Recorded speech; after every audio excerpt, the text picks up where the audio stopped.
Alright students, let's continue with the discussion of preparation of haloalkanes. The next method is using phosphorus trihalide or pentahalide.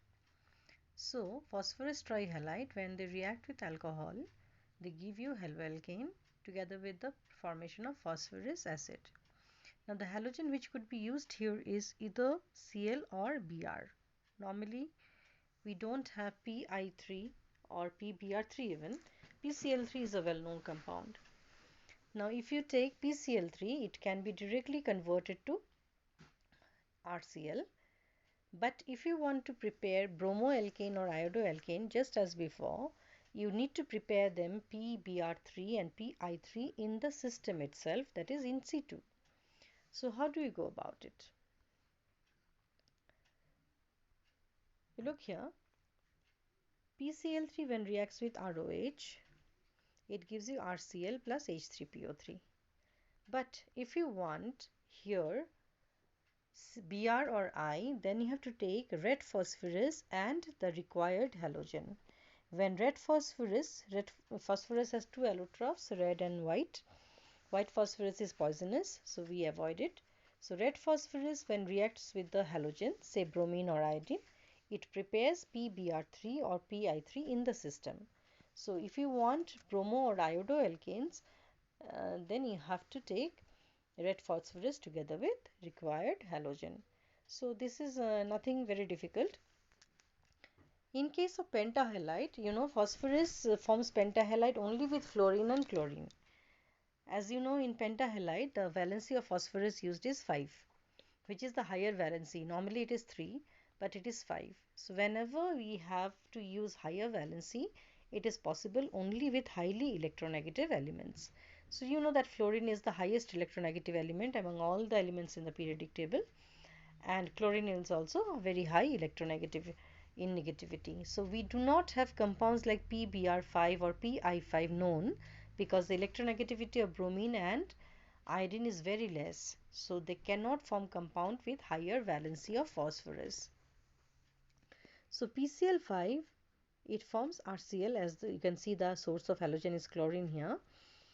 So we make a small arrangement to write the reaction here. As you can see, when we write ROH, that is alcohol, we show the bond between R and O and as well as O and H.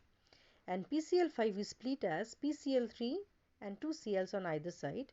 The trick is to write PCl3 exactly below oxygen and you put 2 chlorines on either side of phosphorus. Then you show the bond breaking. Okay. So when the bonds break, you get RCl, as RCl is forming here, HCl, and in the center you get POCl3. This POCl3 is called phosphorus oxychloride. It's not a very healthy compound, it's unhealthy, so we avoid actually using phosphorus compounds. The last method is by using thionyl chloride. Thionyl chloride also we use the same trick. We write ROH as R-O-H, and SOCl2 also is split as SO and Cl on both sides, and just below oxygen we put SO, and we break the bonds and we get the desired products. RCl as forming here, HCl as forming here, and SO2 at the center. Okay. Now if you are given a choice like convert alcohol to haloalkane, means say chloroalkane, you have all the options open to you. Use haloacid, phosphorus halide, or thionyl chloride. Now which one would you go for? It is most convenient to use thionyl chloride because you see here the byproducts which have formed, they are gases. So byproducts being gases, what happens? They escape from the system, and you need not spend extra effort to separate these from the separate haloalkanes from the reaction mixture.